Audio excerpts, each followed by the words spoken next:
Aloha! Welcome back to the Anxiety Coaches Podcast. I'm your host and coach, Gina Ryan, and I'm so happy to be with you again today as we consider the many ways to bring your mind and body back to its natural peace and calm. In today's episode, I'm talking about supporting your child through anxiety and fear. In other words, building brave. And it's because I got an email from a listener who had liked the fact that I talked about children on another episode. So let me read you her email. I'm so happy that she sent it. This is from A. She said, "Hi, Gina, I'm back. I loved listening to your episode on anxiety with kids. My 6-year-old son struggles with anxiety. He specifically has trouble with me walking outside to check the mail, showering by himself, and just overall the fear of being alone. He seems to have lost confidence from it, and it carries over into not being as confident and himself in other areas. Just wanted to send a praise on that episode and to let you know the kid anxiety topic is of interest. Thanks for all you do." And that's from A. Thank you so much for sending that in. It lets me know that you are interested in what is going on with the children. Well, when it comes to children, it really helps us as parents, as teachers, or anyone who is dealing with an anxious child that we are aware that children's growth, including building confidence and coping with anxiety, is a process of gentle unfolding, not forcing them into behaviors they aren't ready for yet. We ourselves will do well to keep awareness of our own stress and anxiety levels, as the children can sense if we are not grounded and calm ourselves. So I hope that if you don't have children and don't do any kind of work with children or have them in your extended family, whatever, that you will still pay attention today, because a lot of what I'm talking about, you can do yourself. So even as a parent, if we can make sure that we are doing the things that I'm talking about with the children today, but I am going to focus on understanding anxiety in children. So first off, we want to normalize their feeling. And we can do that by explaining that anxiety is a normal emotion that everyone experiences. And we can highlight how young children often face fears of separation or being alone as a part of their development. So, in other words, we don't want them to feel odd or weird. And oftentimes in child development, they will go through something again, or something was needed to be reinforced. And so they kind of regress a little and then go through it again. All of this is normal. So we want them to feel that this is a normal feeling, this anxiety, and that they can get through it. Just like I want you to know that, right? All right. So we can start by identifying some of the triggers, and let's use our listener and her child in this situation as our example today. So walking outside and showering alone. So this is like fear of separation.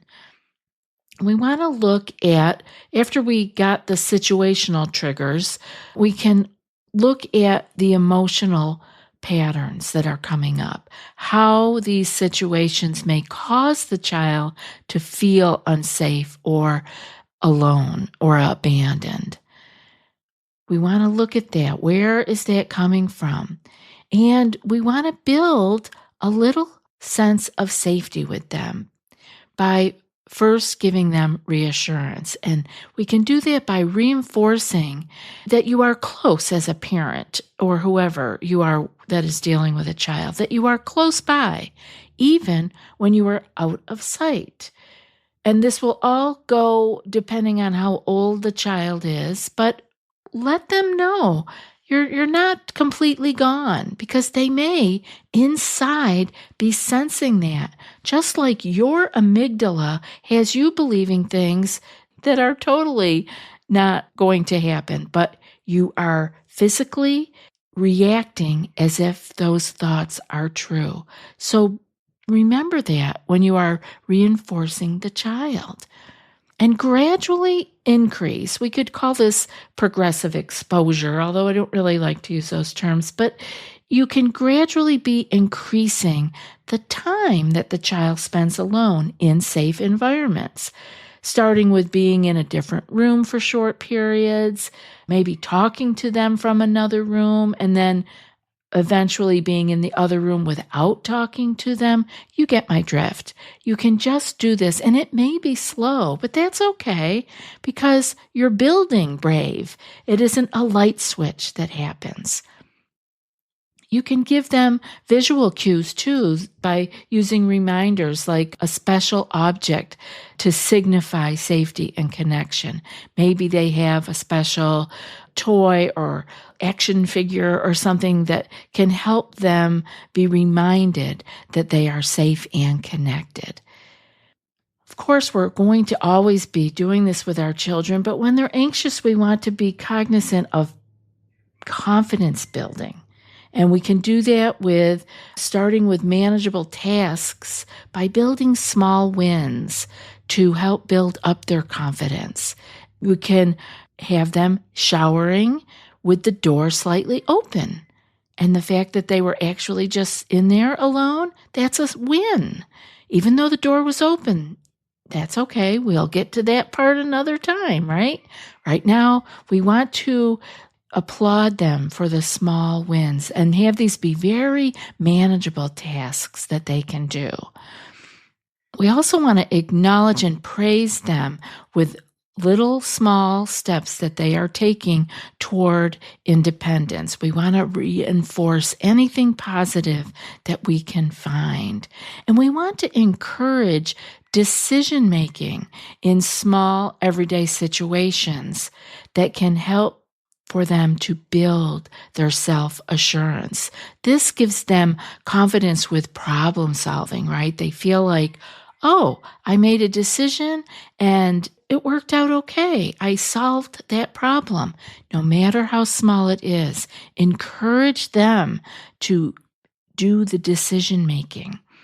So we want to find coping skills, right, for anxiety for children. And just like for adults, breathing exercises are super helpful. So you can teach them what you have learned here with a longer, slower exhale.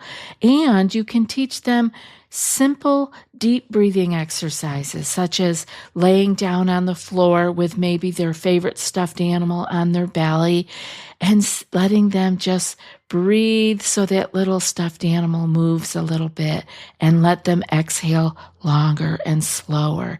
There's lots of different breathing exercises out there for kids and adults, obviously, but I find with very anxious people, sometimes getting caught up in the numbers can be a problem. So that's box breathing and star breathing and circle breathing. Some of them can get complicated, but I do encourage you as a parent to look online and see about those. And you know your child best as to whether those would be helpful for them or not. But you can't go wrong with a longer, slower exhale. And of course, mindfulness for kids. Yes, of course. What a perfect time to learn mindfulness. And you can use child-friendly mindfulness practices such as focusing on their breathing, noticing when they are taking an inhale, and noticing when they are exhaling. Another way for mindfulness for kids is noticing sounds and noticing the sounds around them. This gets them to focus. Again, it's just a simple way of using one of their senses to notice and then see if they are calmer after they have been paying attention to sounds. If you have a bell at your house, let them follow the sound of the bell from the beginning until they can no longer hear it anymore. And I bet they can hear it longer than you. But that's fun. You get to do this together even. Notice something around them with using their senses. I'll get into some more a little bit further on into the show here, but a calming ritual would be really helpful too. So you can create a short pre-bedtime routine to reinforce that they are safe and that they are in control. They do this, and then they do this, and then they do that. They can begin to have a sense of control, knowing what comes next in the bedtime or the pre-bedtime routine. Now, another thing at bedtime would be to have them have their favorite things around them. When my daughter was little, she had, speaking of sound, she loved listening to, it was a little cassette tape back then, and it was the ocean sound with very beautiful, gentle music in the background. And we flipped that tape over every day and started it again. It was the same on both sides. And if that is something that helps them, again, they get to choose it and they get to feel they have some control and begin to feel a little more safe.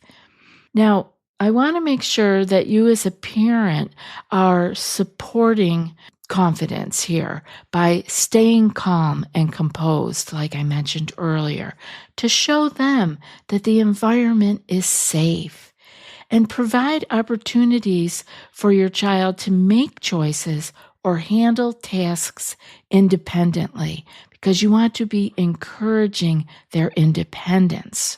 And maintain consistency. Children do well with consistency. So follow the routines that you build and boundaries to provide predictability for them. Again, it helps them to feel that there is safety and that they have control because they know what is coming next. I know that anxious adults do not like when things are not predictable. So imagine how that feels to be a little 6-year-old and not have the wisdom and worldly knowledge that you have. It can feel like you are floating around out in the middle of the ocean somewhere without a life raft. Help them to feel that their routines and boundaries are predictable. They know what is coming up. Now, like I said earlier, I'm going to share a few child-friendly grounding type exercises because I think kids do really well with these. And the first one is the 5, 4, 3, 2, 1 sensory countdown. Now, adults use this too, but you may not have thought to use it with your child. Ask them for start with 5. 5 things that they can see with their eyes. And then 4 things that they can feel or touch. 3 things that they can hear with their ears. 2 things that they can smell with their nose. And 1 thing that they can taste. Now, this really begins to ground them into their senses. They may not pay attention to the fact that they have these 5 beautiful senses that they can use to help bring them back to the present moment and ease their anxious thoughts. And the second one I have for you for grounding with the kids is balloon breathing. Now, you can have the child imagine that they are blowing up a large red balloon, or pick their favorite color, by taking a deep breath, right? You have to take that deep breath, and then you inhale this slowly through your nose, and then exhale it gently as if they are blowing up the balloon. This is excellent for them to calm their little nervous system by focusing on the breath, but in a playful manner. They won't feel so much like you are doing an anxiety exercise with them. We want to let them have fun. This is a good one for them. By picking the favorite color of their balloon, they will remember this. And you can also say to them, let's practice some balloon breathing. Or you can, play with it. You know your child the best, and really let this be a part of the day, because you know how breathing helps you calm your nervous system. It's the same for your child. But they are not going through their day thinking, oh, geez, I need to take a break in a little bit and slow down and breathe. They may not be at that place, especially if they are young. But you can begin working these ideas into their life. Next up is feet on the ground. And so I want you to guide your child to focus on the sensation of their feet by actually pressing their feet onto the floor. Have them wiggle their toes or stomp their feet, or even walk around barefoot on the carpet in the house or the grass outside, maybe wet concrete out on the sidewalk. And this idea is to help them ground through physical contact with the earth and let them know that this is a way of connecting with the earth and the ground around us. Even if we're inside on the carpet, we are connecting our body, our feet, to the environment around us. And this can help your child to feel secure and connected. Another one you can do is holding a special object. Kids often have special objects. That's why this can be so helpful.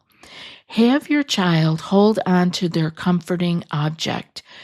I know my daughter, she had a special blanket for a long time, which we thought was going to be eternity. So I want to comfort you parents out there whose child has a special object. They actually don't keep it forever. But anyway, back to the exercise here. Ask your child how it feels. Ask them about the texture of the object, the weight or the shape. Have them describe it. This really helps direct their focus onto something tangible, easing the anxious thoughts through, again, physical sensation to something that is special and lovely to them. Another one we could do is animal walking. You can ask your child to walk like their favorite animal. Encourage them to notice how their body moves as they imitate the animal. And I like this one because physical movement paired with imaginative play helps release anxious energy and brings awareness back to the body. And finally, you can do the superhero stance with them. You can encourage them to stand like their favorite superhero. Now, not long ago, I talked about Amy Cuddy and doing the superhero type stances as adults. So why not do it with kids? They probably do it way better than us. Encourage them to stand like their favorite superhero with their feet apart and their hands on their hips and their chest out and chin up, and have them hold the pose for a few moments, focusing on feeling strong and brave.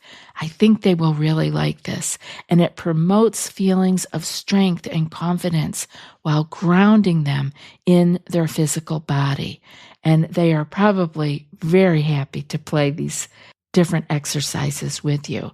And they will help your child to learn how to stay grounded and redirect their attention from the anxious thoughts that are spinning to the physical world. I think grounding with kids is the perfect place to start. I hope today's show was helpful for you. And if you don't have children, I hope you are doing some of these exercises for yourself. They can all translate into adult exercises too. I can't wait to be with you again in another couple of days. And now for today's quote. Children are not things to be molded, but are people to be unfolded. And that's from Jess Lair. I'll be back in a few more days with another podcast. Until then, be well and aloha.